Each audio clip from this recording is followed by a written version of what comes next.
Hello, good morning, नमस्कार। कैसे हैं आप सभी। तो स्वागत है आप सभी का आपके अपने यूट्यूब चैनल एकेडमी उत्थान में। और मैं हूं श्रेया राज, जो आपको 10th, 11th, 12th Bihar board की तैयारी कराने के साथ साथ कंपटीशन की तैयारी कराती हूं। बीपीएससी, रेलवे, एसएससी से लेकर बिहार दरोगा तक आप जिस चीज़ की भी तैयारी कर रहे हो, जिस कंपटीशन एग्जाम की भी, तो आप मेरे चैनल से जुड़ जाइए। चैनल को सब्सक्राइब कर दीजिए, चैनल को बेल आइकन प्रेस कर दीजिए और वीडियो को अंत तक देखिए। मैं आपके लिए वही टॉपिक लेके आती हूँ जो आपके एग्जाम में हर बार पूछे जाते हैं और जिससे आपके 2 से 3 नंबर पक्के होते हैं। और ये एक ऐसा टॉपिक होता है जिसपे आपको कि अलॉट ऑफ कन्फ्यूजन कर सकती हूँ मैं, कि बहुत सारी कन्फ्यूजन होती है। तो इन कन्फ्यूजन को समाप्त करने के लिए, क्लैरिटी के साथ पढ़ने के लिए, मैं आज आपके सामने फिर एक ऐसा टॉपिक लेके आई हूँ जो कि आपके एग्जाम में बहुत काम देगा। आप इसे नोट करें, बढ़िया से ध्यान से पढ़ें, तो आपके एग्जाम में क्वेश्चन इससे तो कभी नहीं छूटेंगे और इससे बाहर क्वेश्चन आएंगे भी नहीं।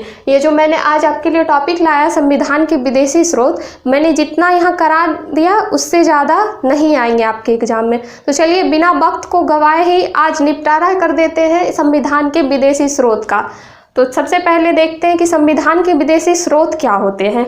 जब हमारा संविधान 1946 में जब कैबिनेट मिशन की स्थापना हुई और कैबिनेट मिशन भारत आया और उन्होंने कहा कि आपको भी अपने देश का एक संविधान बनाना होगा, तो हमारे संविधान में जितने भी सदस्य थे जिन्होंने कि संविधान निर्माण की नींव रखी, जो संविधान निर्माण में लगे थे, उनका विचार आया कि संविधान तो निर्माण करना है पर इसे एक अच्छे ढांचे के रूप में निर्मित करना है। जैसा कि मान लीजिए आप एक मकान का निर्माण कर रहे हैं, तो आपके भी माइंड में ऐसा होगा कि मकान को इस तरह से बनाना है कि वो सबसे बढ़िया बने, सबसे आकर्षक बने। तो इसके लिए आप क्या करेंगे, आप देखेंगे कि पड़ोस में कोई ऐसा घर है जिसका कि पाया बहुत अच्छा है, मान लीजिए आप उससे पाया ले लिए। किसी बगल वाले घर का कलर बहुत अच्छा है, आप उससे कलर ले लिए। किसी सामने वाले घर का डिजाइन बहुत अच्छा है तो आप उससे डिजाइन ले लिए। तो इस तरह जब आप अपने घर का निर्माण करेंगे तो ये आपका घर बेस्ट बनेगा। तो इसी तरह जब संविधान बन रहा था तो संविधान सभा के सदस्यों ने सोचा कि क्यों ना जो संविधान पहले जिस जिस देश में बन चुका है उस देश से हम कुछ ना कुछ ऐसा ग्रहण करते हैं जिससे कि हमारा एक सशक्त संविधान बने। तो इसीलिए America, Britain, Germany, Ireland, Japan, इन सब से कुछ चीज़ें ली गई। तो अब क्या क्या चीज़ें ली गई इसका आज हम डिटेल से अध्ययन करेंगे। तो चलिए सबसे पहले देखते हैं, नंबर 1 में है एकल नागरिकता। हमारे देश में लोगों को एकल नागरिकता प्राप्त की है। जैसे कि कोई भी नागरिक है तो उसमें स्टेट लेवल पे नहीं बांटा गया, आप सिर्फ भारतीय हैं। ये नहीं कि आप राजस्थानी हैं उसके बाद आप भारतीय हैं, आपको 2 नागरिकता प्राप्त है, ऐसा बिल्कुल भी नहीं है। आप सिर्फ भारतीय हैं तो ये एकल नागरिकता है। उसके बाद है संसदीय शासन प्रणाली, एकीकृत न्यायपालिका। यहाँ का न्यायपालिका भी स्वतंत्र है, ऐसा आपको पता होगा। राष्ट्रपति का पद, विधि निर्माण की प्रक्रिया, मंत्रिपरिषद का लोकसभा या विधानसभा के प्रति उत्तरदायी होना। तो ये इसमें है एकल नागरिकता, संसदीय शासन प्रणाली, एकीकृत न्यायपालिका, राष्ट्रपति का पद, विधि निर्माण की प्रक्रिया, मंत्रिपरिषद का लोकसभा या विधानसभा के प्रति उत्तरदायी होना। ये ब्रिटेन से लिया गया है, ब्रिटेन से इतनी चीज़ें ली गई है। तो इस पर आपको जो मुख्य ध्यान रखना है वो एकल नागरिकता ध्यान रखना है, संसदीय शासन प्रणाली, एकीकृत न्यायपालिका, राष्ट्रपति का पद। ये 4 तो आपको याद ही कर जाना है, आपको कंठस्थ रखना है और ध्यान में रखना है। ये विधि के निर्माण की प्रक्रिया और मंत्रिपरिषद का लोकसभा या राज्यसभा के प्रति उत्तरदायी होना। तो ये सब ब्रिटेन से लिया गया है। उसके बाद आते हैं मौलिक अधिकार। प्रत्येक नागरिक को भारत में मौलिक अधिकार प्राप्त है। भाग 3 अनुच्छेद 12 से 35 के बीच मौलिक अधिकार का वर्णन किया गया है। तो ये जो मौलिक अधिकार लिया गया है ये अमेरिका से लिया गया है। मौलिक अधिकार मस्ट है, आपको ध्यान रखना। मौलिक अधिकार के अलावा उपराष्ट्रपति का पद, न्यायिक पुनर्विलोकन, यानी कि किसी भी जैसे कोर्ट में हो गया, न्यायालय में, कि किसी को आपने कोई सज़ा सुना दी उसके बाद उस पर पुनः विचार करना, ये न्यायिक पुनरावलोकन होता है। तो ये न्यायिक पुनरावलोकन, संघात्मक शासन, वित्तीय आपात, संविधान सर्वोच्चता, संविधान सबसे सर्वोच्च है, राष्ट्रपति निर्वाचन, राष्ट्रपति का निर्वाचन प्रक्रिया, उसके बाद राष्ट्रपति पर महाभियोग, अनुच्छेद 61 के तहत राष्ट्रपति पर जो महाभियोग लगाया जाता। तो ये पॉइंट्स ये सब अमेरिका से लिया गया है। मौलिक अधिकार, उपराष्ट्रपति का पद, न्यायिक पुनरावलोकन, संघात्मक शासन, वित्तीय आपात, संविधान सर्वोच्चता, राष्ट्रपति निर्वाचन, राष्ट्रपति पर महाभियोग, ये अमेरिका से लिया गया है। वैसे भी आप ध्यान में रखेंगे कि मौलिक अधिकार जो सबसे बेस्ट है तो वो सबसे बेस्ट देश अमेरिका से लिया गया है, जो सबसे आगे है। भी न्यायिक पुनरावलोकन वो भी सबसे आगे वाले देश से ही लिया जाएगा जिसने कि सारे चीज़ पहले ही अपना लिया है। तो ये हो गया 2, ब्रिटेन और अमेरिका। उसके बाद आता है मूल कर्तव्य। संविधान में जो 42वां संविधान संशोधन 1976 के द्वारा जो जोड़ा गया था एक मूल कर्तव्य, ये मूल कर्तव्य सोवियत संघ रूस, यानी पहले सोवियत संघ नाम था, उसे ही रूस के नाम से जानते हैं। तो ये मूल कर्तव्य सोवियत संघ यानी रूस से लिया गया है। अब है गणतंत्रात्मक व्यवस्था। हमारा देश गणतंत्रात्मक है, आपको पता है। तो गणतंत्रात्मक व्यवस्था की जो प्रणाली थी वो फ्रांस से लिया गया। उसके बाद है संविधान संशोधन की प्रक्रिया। हमारे संविधान में आए दिन कुछ ना कुछ संशोधन होते रहते हैं, तो इसीलिए संविधान संशोधन की प्रक्रिया, संविधान संशोधन जो अनुच्छेद 368 में वर्णित है उसकी प्रक्रिया को दक्षिण अफ्रीका से लिया गया है। दक्षिण में संविधान संशोधन की प्रक्रिया सबसे अच्छी थी, इसीलिए वहाँ से ग्रहण कर लिया गया। अब है राज्य के नीति निर्देशक तत्व। संविधान के भाग 4 में अनुच्छेद 36 से 51 के बीच जो राज्य के नीति निर्देशक तत्व है, जिसमें कि हम नागरिकों के द्वारा राज्य को कुछ प्रदान किया जाता है, वो तत्व है इसमें। तो ये आयरलैंड से लिया गया है। इसके अलावा आयरलैंड से और क्या क्या लिया गया है, तो राज्यसभा में राष्ट्रपति द्वारा 12 व्यक्तियों को मनोनीत करना। आपको पता होगा कि राज्यसभा में राष्ट्रपति अपने तरफ से 12 व्यक्ति को मनोनीत करती है, जैसे कि लोकसभा में 2 व्यक्ति को मनोनीत किया जाता है, एंग्लो इंडियन जिसे कहते हैं। तो इसी तरह राज्यसभा में जो 12 व्यक्ति को राष्ट्रपति मनोनीत करती है, ये भी आयरलैंड से लिया गया है।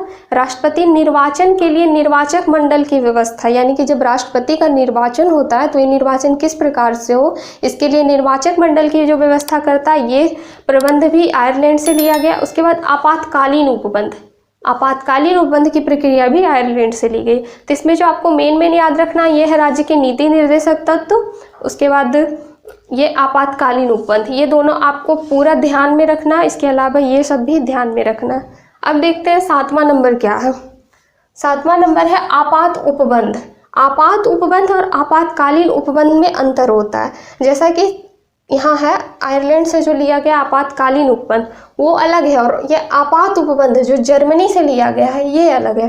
तो ये आपात उपबंध क्या है, राष्ट्रपति के द्वारा जब देश में आपातकाल लगता है, राष्ट्रीय आपातकाल, तब राष्ट्रपति अनुच्छेद 352 में वर्णित है। तो राष्ट्रपति क्या करता है कि आम नागरिकों को जो मौलिक अधिकार प्रदान किया गया है, कोई भी अधिकार इसके अंतर्गत स्वतंत्रता, क्षमता, जो भी अधिकार है, तो ये जो प्रदान किया गया है इसे राष्ट्रपति निरस्त कर देती है, एकदम समाप्त कर देती है। जैसे कि अगर आपको अनुच्छेद 19 के अंतर्गत प्रेस की स्वतंत्रता प्राप्त है, तो जब देश में आपातकाल लगेगा तो आप उसके लिए स्वतंत्र नहीं होंगे, आप प्रेस का यूज नहीं कर सकते हैं। तो ये राष्ट्रपति इसे समाप्त कर देती है व्यक्ति के मौलिक अधिकार को।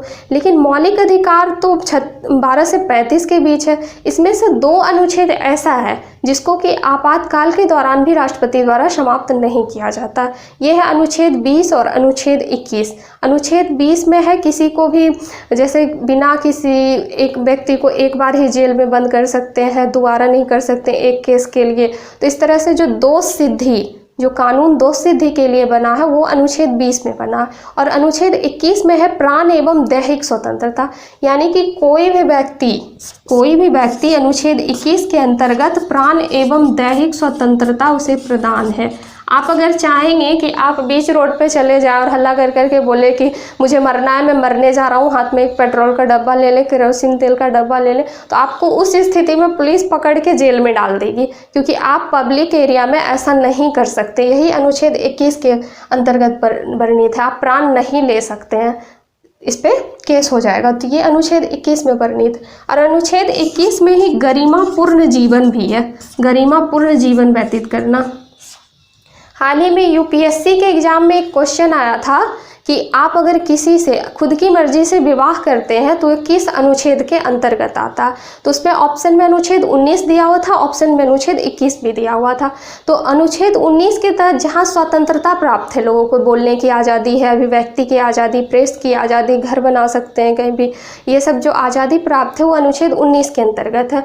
तो लोगों ने सोचा कि अनुच्छेद 19 के अंतर्गत हमें सब प्रकार की स्वतंत्रता है, तो यानी कि जब किसी से विवाह कर सकते हैं अपनी मर्जी से तो वो भी उसी के अंतर्गत होगा, पर ऐसा नहीं था। अनुच्छेद, उसका राइट आंसर अनुच्छेद 21 था, क्योंकि अनुच्छेद 21 में है गरिमापूर्ण जीवन व्यतीत करना। तो आप जब किसी से अपनी मर्जी से विवाह करते हैं, उसके साथ जीवन व्यतीत करते हैं, तो वो आपके लिए एक गरिमा का विषय है, एक गरिमापूर्ण जीवन का विषय है। तो इसीलिए अनुच्छेद 21 के तहत गरिमापूर्ण जीवन भी है, प्राण एवं दैहिक स्वतंत्रता है। तो ये दो अनुच्छेद, जो अनुच्छेद 20 एवं 21 है, इसे राष्ट्रपति आपातकाल के दौरान निरस्त नहीं करता है। तो ये कहाँ से लिया गया आपात उपबंध? ये जर्मनी के संविधान से लिया गया है।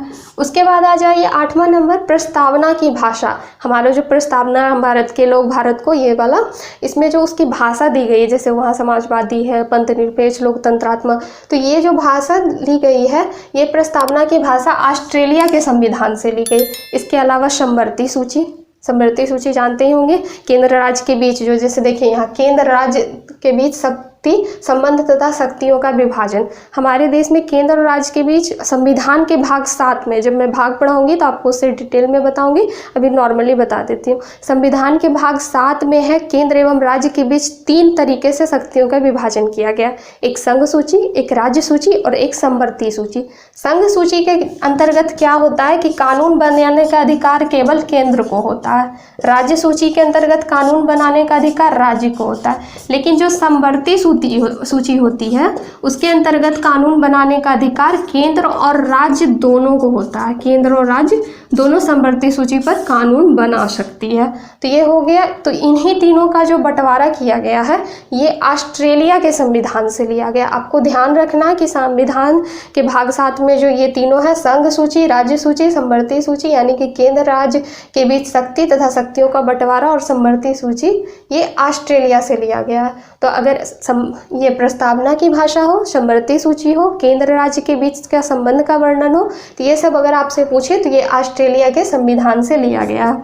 अब 9वां नंबर है, विधि द्वारा स्थापित सर्वोच्च प्रक्रिया, जिस पर सर्वोच्च न्यायालय कार्य करती है। यानी कि विधि का अर्थ कानून होता है, कानून के द्वारा जो सर्वोच्च प्रक्रिया स्थापित होती है जिस पर सिर्फ सर्वोच्च न्यायालय कार्य कर सकता है। तो ये कहाँ से लिया गया? एक जापान से लिया गया। जापान का एक संविधान है मेजी संविधान, जापान के संविधान को मेजी कहते हैं। तो जापान के संविधान से ही ये लिया गया है। उसके बाद देखिए 10वां नंबर में आ जाता है संघीय शासन व्यवस्था। संघ की जो शासन व्यवस्था है वो कनाडा से लिया गया है। तो इस तरह से ये 10 पॉइंट थे, लेकिन इसके अंतर्गत बहुत सारा, तो आपको जो विशेष याद रखना है इसमें मैंने बता दिया। आप स्क्रीनशॉट भी ले सकते हैं, आप स्क्रीनशॉट ले लें, उसके बाद आप इसे नोट कर लें। और इसके अलावा आपको किसी बुक से ये सब पढ़ने की ज़रूरत नहीं है, आप इसके नोट्स बना लेंगे तो आप बस उसका रिवाइज करते रहे, वीडियो को 1 से 2 बार समझे।